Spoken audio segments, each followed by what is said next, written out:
Welcome to the Positive Spiritual Living Podcast, brought to you by Unity on the Bay. This is your positive path for spiritual living.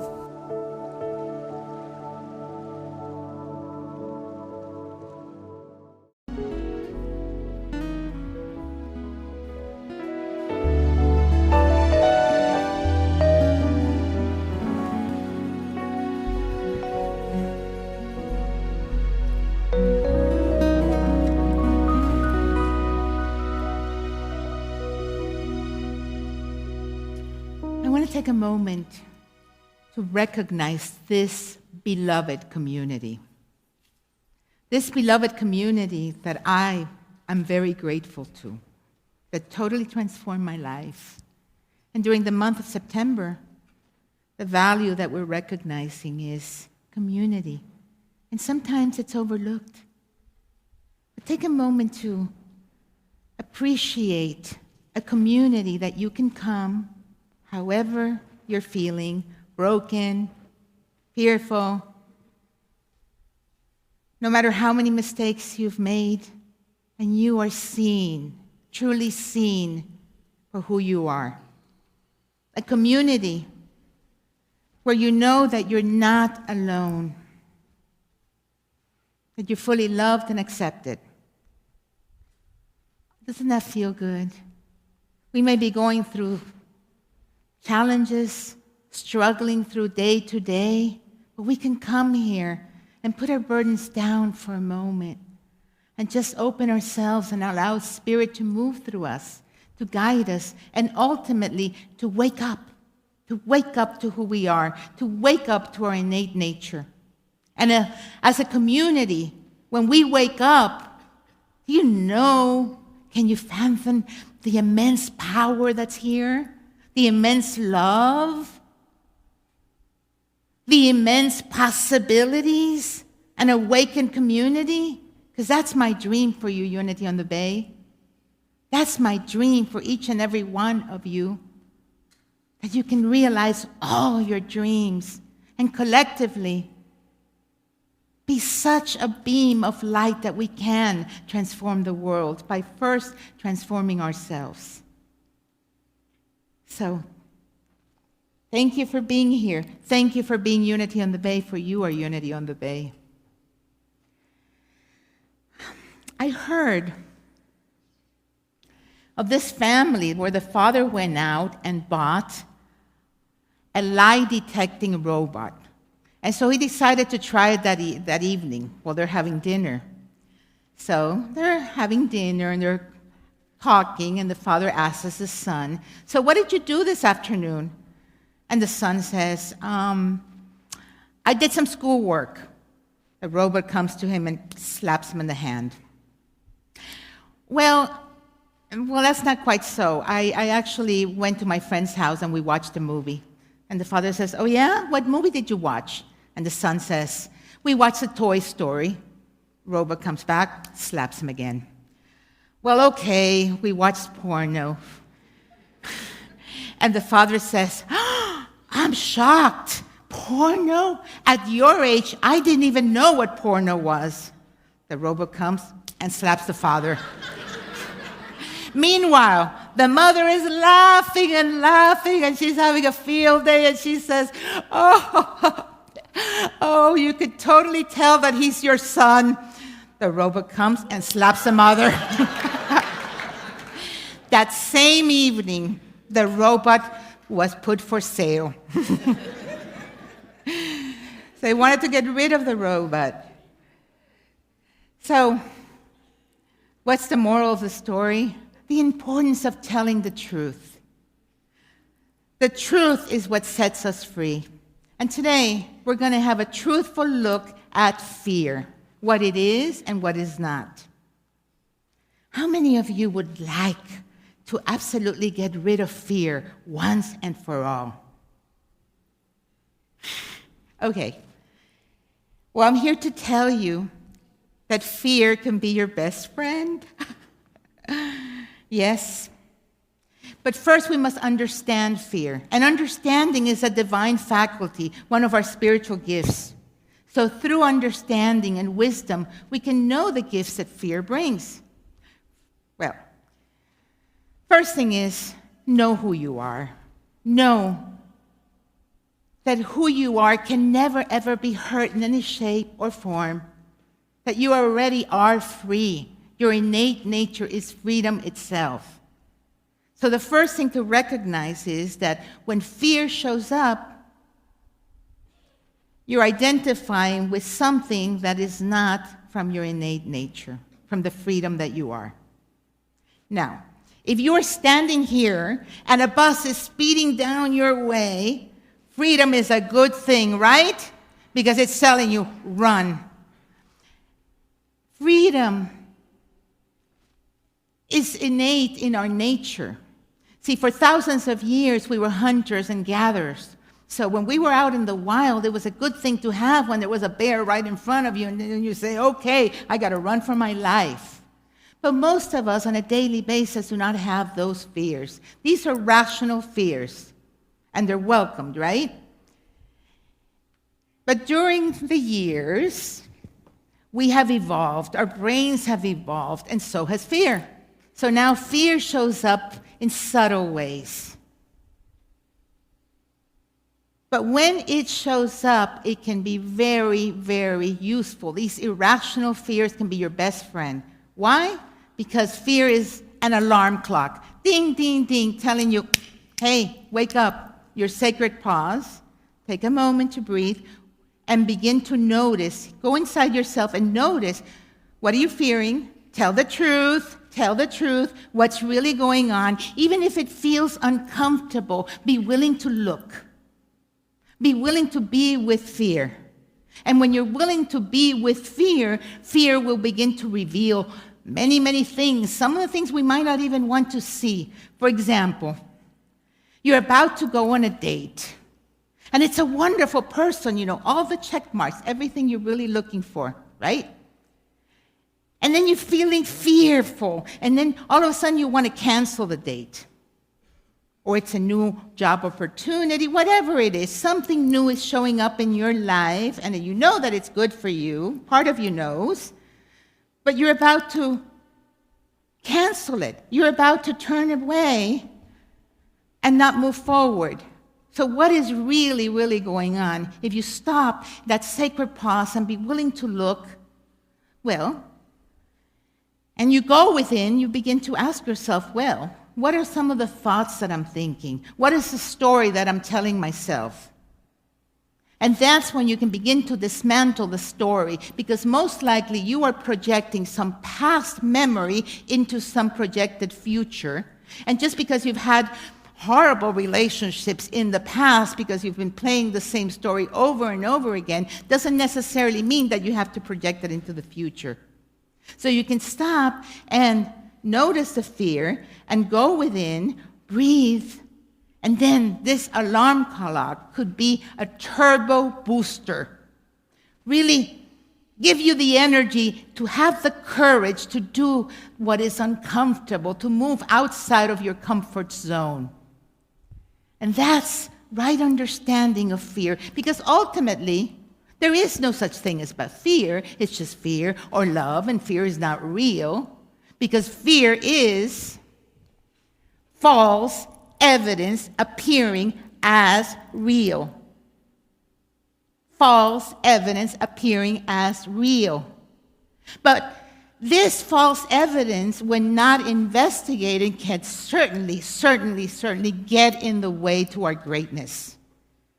And when it is investigated and looked at and really owned, then this energy is set free. And when you set this energy free, what is it? I'm feeling excited and ready. I'm feeling excited and ready. I'm ready to go into the unknown because I know who I am, and I know my innate nature, and I know that I am one with my Creator, and I know that God is with me wherever I am, and I have the courage to go forward. So, can we say, I am feeling excited and ready? Let us affirm this together. I am feeling excited and ready.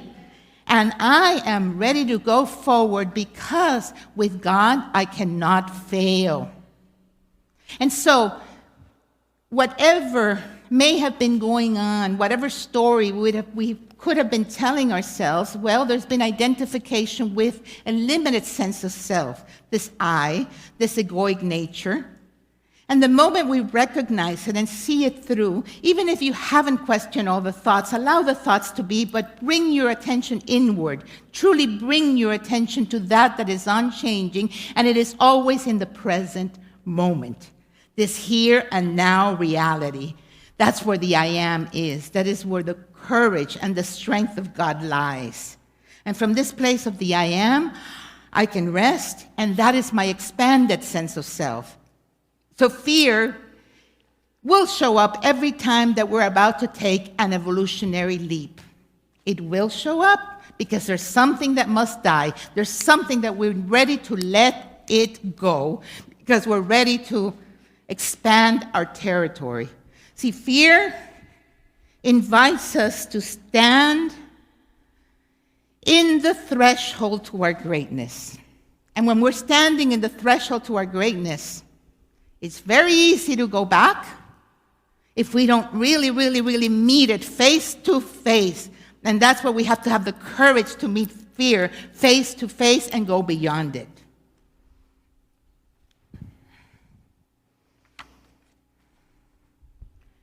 Life is what we make it. Life is. And it is a blessing.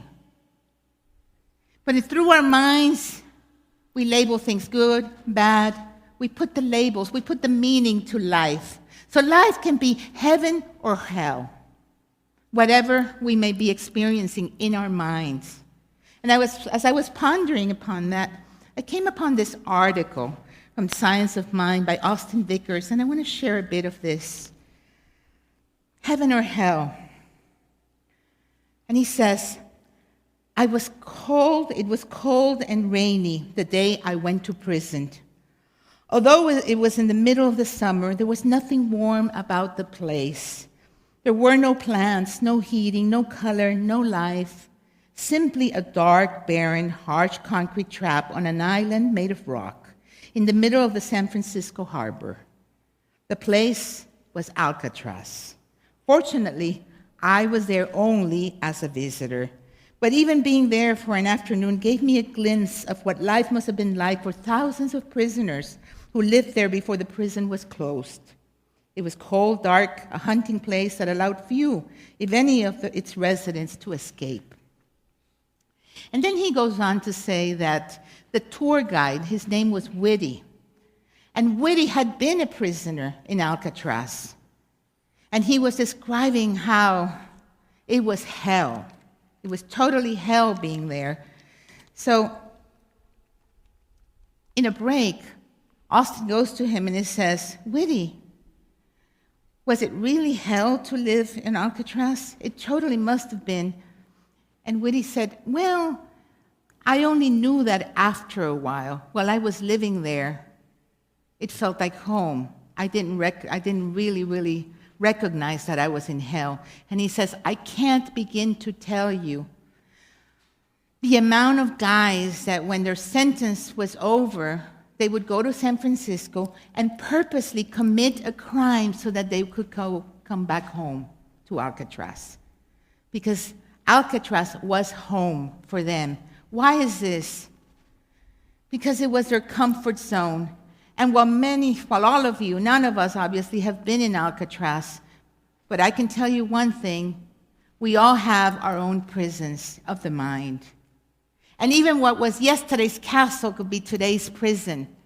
Those places that have grown small for us become our prisons. The places where we box ourselves become our prisons.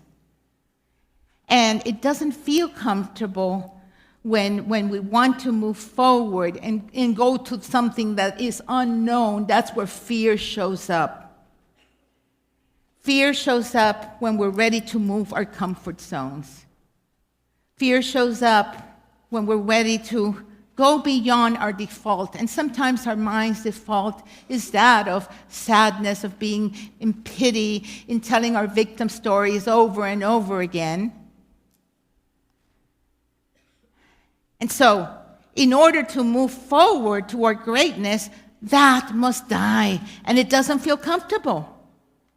But if we're willing to be with what arises and breathe and just stop, that sacred pause. Take a moment right now. We all know what our prison is. Take a moment to bring it to your conscious mind, that place where you know that you're stuck, that place that you know that is stopping you from realizing your greatness, that place that you know that you're not living to the fullness of what you are meant to be. Bring it to your mind's eye. And that sacred pause, because that sacred pause as you breathe and go within to the I am. The I am is that part in you that is unlimited, your innate divinity, your inherent freedom. And here you know that you can rise above any clouds. Here you know that you can take a risk. Here you know that you can totally, absolutely move beyond those walls, because it is only in your mind that these walls exist. The prison only exists in your mind. So it's not ultimately real. It's up to us to really say, okay, I am ready to move forward. But every time that changes show up in our lives, well, we want to go back into our shell. We want to go back to what feels comfortable, even if it's a job that you know is making you miserable, even if every part of your being is saying no. I remember when I was a licensed Unity teacher, and I had a really good job. I was the assistant controller in a bank, in a beautiful penthouse overlooking the bay on Brickell and 8th. I was working 33 hours a week. And the last few months that I was there, I was miserable. I was miserable because I knew that I had outgrown that. And every part of my being was saying, no, you're meant to be doing something else. No, you're meant to be sharing light, love. You're here to share truth. But I was very comfortable behind that desk. I could do my work with my eyes closed. And it was only 33 hours a week, working with beautiful people. But yet, I had to listen to my spirit. I had to listen and move forward and take the courage to leave the known. And it takes courage. But when we're willing to face our fears, we find that courage. We find the strength to propel into our greatness. One of my favorite quote is from Marianne Williamson, and it says, our deepest fear is not that we're inadequate. Our biggest fear is that we are powerful beyond measure. Our biggest fear is that we are powerful beyond measure. We fear the greatness in us, but what is fearing this greatness is not real.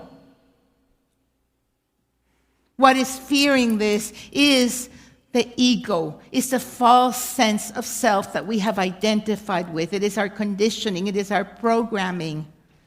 It is our light and not our darkness that frightens us.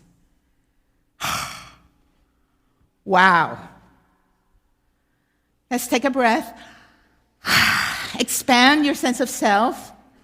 You're safe. This is a safe place to expand and live from no limits. There's an immense light in you that is seeking expression, is seeking to really, really, really light up this room. Let that light right now go forth. And allow yourself to dream, and to dream big. All those dreams that you have not wanted to look, the dreams that are in the attic, let's look at them today. For we're here to anchor heaven on earth. Remember, hell can only exist in our minds. It is through the mind that we can free ourselves and recognize the light that is in us. And when we turn on the switch, where's the darkness? Never really existed. So we can be grateful for the seeming darkness that only points to the light of truth, the light of what we are. So beyond fear is freedom. This is the hero's journey, the recognition that we are already free. Beyond any label, we are free. And when we free ourselves from the mind's grasp, from these prisons of our own making, then we're also freeing our divine gifts. Because there's no such thing as not having faith. It's just that where is your faith? Your faith is probably into some projected future, how things could go wrong.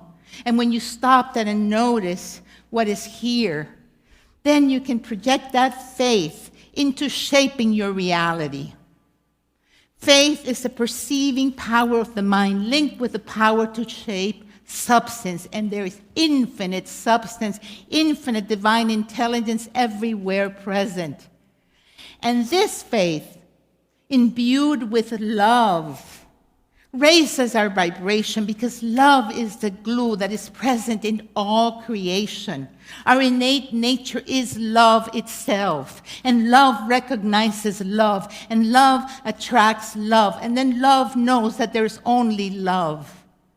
And then we can use the gift of our imagination, because imagination is a divine gift, to really imagine the best future for ourselves, imagine ourselves dreaming and living our dreams to the full potential.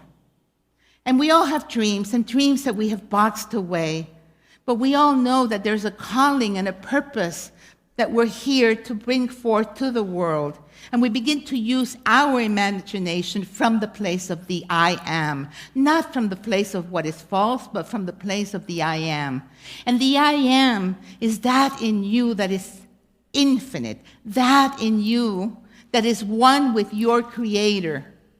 The I am is like the screen. Anything can be projected in it, and it doesn't have a problem with whatever arises, but the I am is like the sky. Nothing or no one could ever hurt that in you. In the I am are the gifts of spirit, the light that you are. In the I am is the recognition that there are no limits to what we can do, no limit to our expansive self, no limit to the talents that we can bring forth to the world. In the I am, we find peace, we find stability, and it is always in the present moment, in the here and now. So once in a while, it's good to have some check-in time and just go, okay, what's going on? Let's take a breath, the holy, holy breath, and just bring our awareness to the heart, ground ourselves, fully ground ourselves in the here and now, and recognize what's seeking to come forward.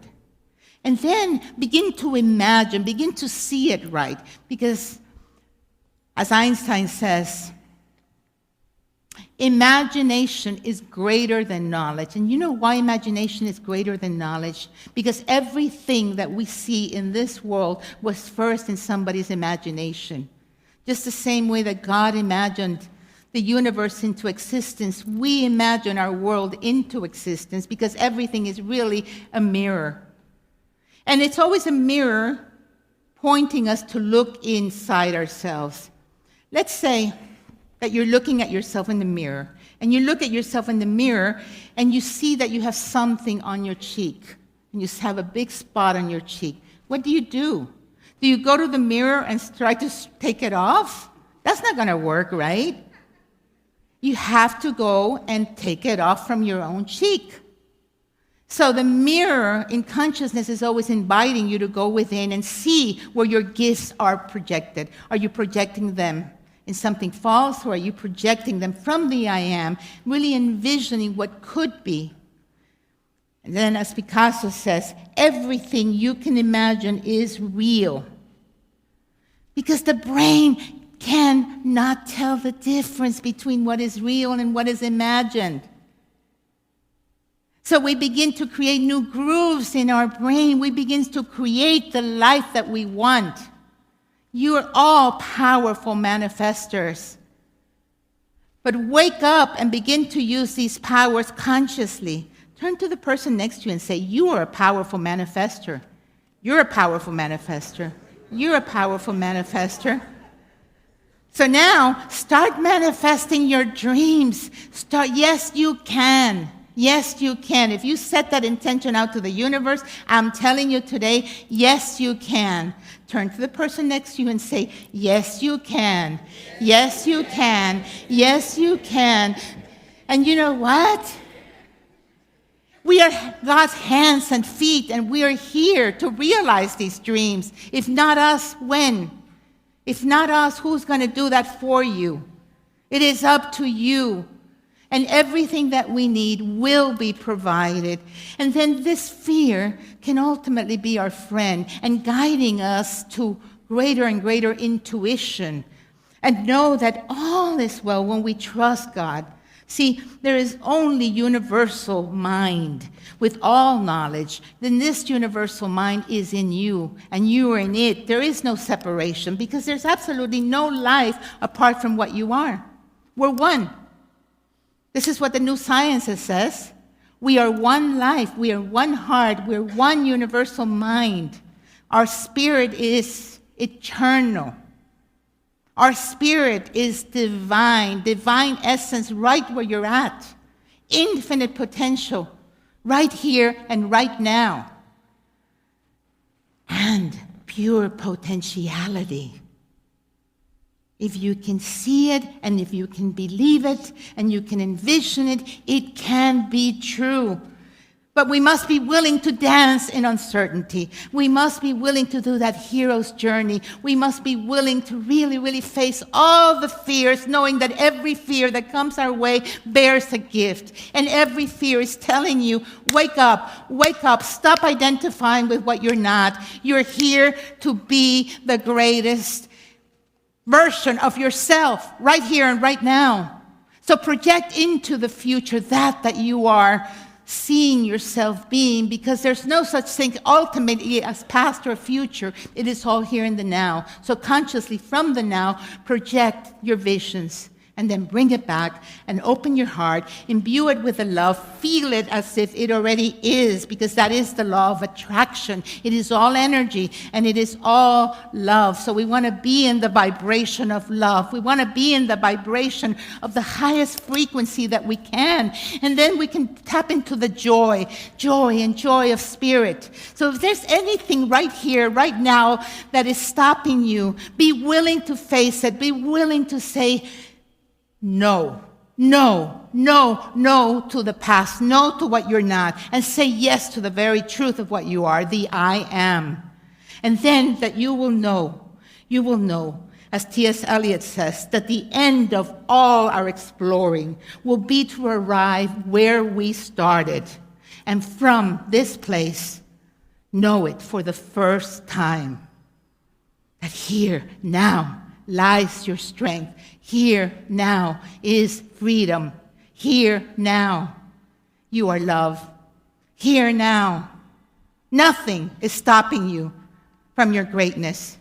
Here, now, have the courage to cross all thresholds, and you will fly with the wings of eagle. You will fly past all the dark clouds, because you are the light of truth.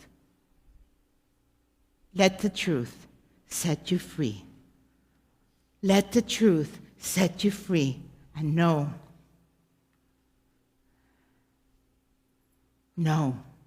the greatness that lies in you.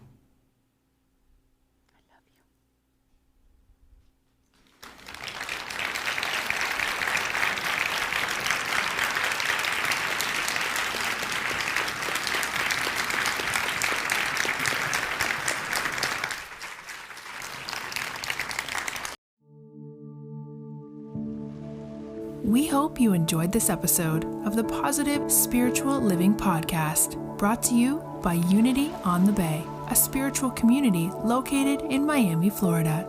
Unity on the Bay is supported by the generosity of its community.